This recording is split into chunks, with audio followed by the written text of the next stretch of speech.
किसका है? अभिषेक जी बिहार के मुख्यमंत्री आदरणीय नीतीश कुमार जी हैं। उनके विधायक सोशल मीडिया पे आप देख लीजिएगा, शराब की पैरोकारी करते हुए नजर और पीते हुए नजर आते हैं।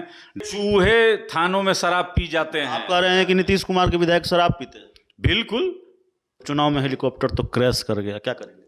देखिए, हमको बिहार की जनता ने और तारापुर और कुशेश्वर स्थान की जनता ने हमें तीसरे स्थान पर रखा। यह जो शराब कानून है माननीय मुख्यमंत्री जी के द्वारा, यह दलित विरोधी कानून है और इसकी समीक्षा होनी चाहिए, क्योंकि यह माननीय मुख्यमंत्री जी का बहुत बड़ा फेल्योर है।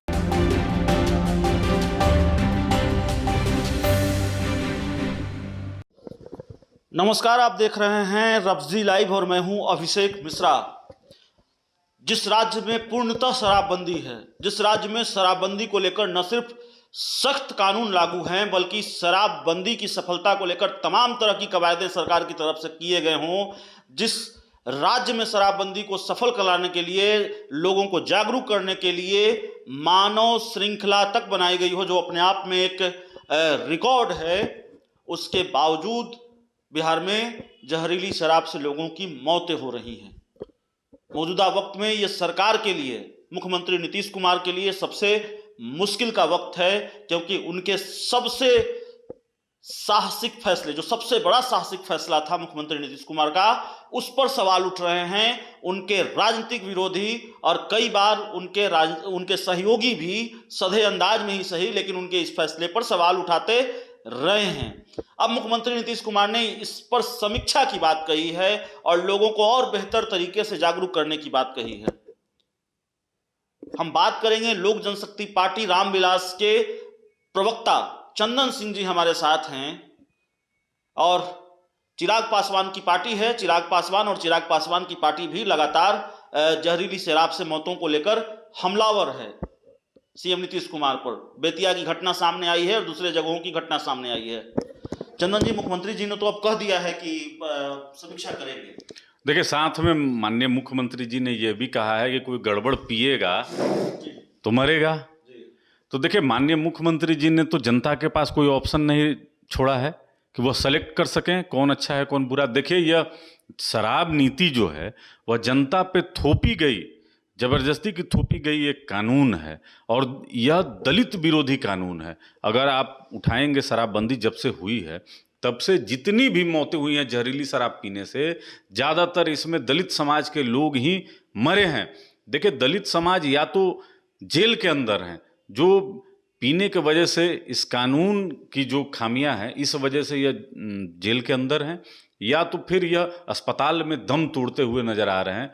हम मानते हैं कि यह जो शराब कानून है माननीय मुख्यमंत्री जी के द्वारा, यह दलित विरोधी कानून है और इसकी समीक्षा होनी चाहिए, क्योंकि यह माननीय मुख्यमंत्री जी का बहुत बड़ा फेल्योर है कि आपके इस कानून के वजह से लगातार, और यह देखिए बेतिया में तो यह दूसरी घटना है, मुजफ्फरपुर हो या फिर बिहार के अन्य जिलों में लगातार हो रही है। जहाँ छिटपुट हो रही है वो तो मीडिया से दूर है, जहाँ 2-3 मौतें हो जा रही हैं वहाँ तो आप समझिए कि एफआईआर तक दर्ज नहीं हो। क्या ये तर्क सही है चंदन जी कि चूंकि शराब से मौतें हो रही हैं इसलिए, ठीक है, समीक्षा की बात तो मुख्यमंत्री नीतीश कुमार ने कही है, लेकिन अगर इशारा इस तरफ है कि शराबबंदी कानून को हटा लेना चाहिए, इस दिशा में नीतीश कुमार को कोई फैसला लेना चाहिए, तो क्या ये तर्क सही होगा?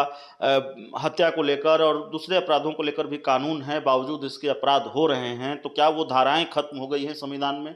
नहीं, आप हमको ये बताइए कि क्या दिल्ली में, मुंबई में, उत्तर प्रदेश में, क्या बेंगलोर में यह कानून है क्या?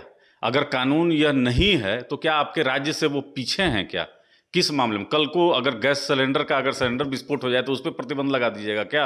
आप जब बोलते हैं कि जनसंख्या नियंत्रण पे हम अवेयरनेस लाएंगे, जागरूकता लाएंगे, तो क्या यह शराब जो कानून आपने प्रतिबंधित किया है इस पे जागरूकता की जरूरत नहीं थी क्या? ऐसा क्या कारण था? कितने, आपने तो ये आंकड़ा भी नहीं, आपने उत्तर प्रदेश, बेंगलुरु और दूसरे राज्यों का उदाहरण दिया, दूसरी जगहों का उदाहरण दिया। क्या जिस राज्य में शराबबंदी नहीं है उन राज्यों में जहरीली शराब से मौतें नहीं हुई है?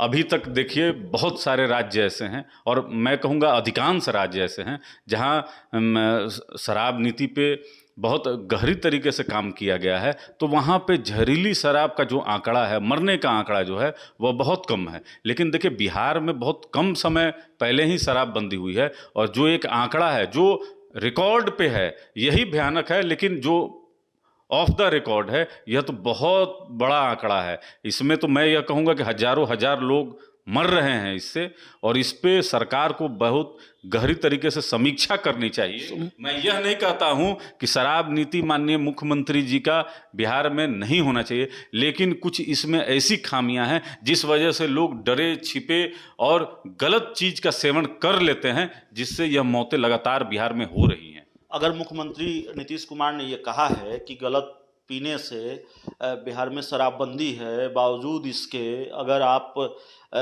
जाहिर है पहले भी मौतें हुई हैं, और कोई अगर जहर बनाकर परोस रहा है तो जाहिर है जहर बनाकर परोसने वाला भी दोषी है, लेकिन अगर आप जहर पीने जाएंगे तो उसका खामियाजा भी तो आप। ये सिस्टम किसका है अभिषेक जी? बिहार के मुख्यमंत्री आदरणीय नीतीश कुमार जी हैं। उनके विधायक सोशल मीडिया पे आप देख लीजिएगा शराब की पैरोकारी करते हुए नजर और पीते हुए नजर आते हैं, डांस करते हुए नजर आते हैं। और यह प्रशासन किसका है? प्रशासन के थानों से शराब बिक रही है। आप कह रहे हैं कि चूहे थानों में शराब पी जाते हैं। आप कह रहे हैं कि नीतीश कुमार के विधायक शराब पीते हैं?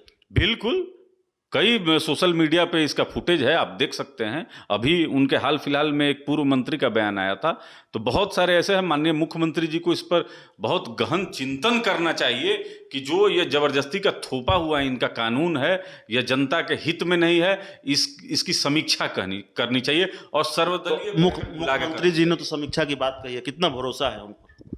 हमको नहीं लगता है कि माननीय मुख्यमंत्री जी का यह जो शराब नीति कानून है यह बिहार में सक्सेस नहीं हो पाएगा। देखिए यह शराबबंदी कानून हटा देना नहीं, इसकी समीक्षा होनी चाहिए।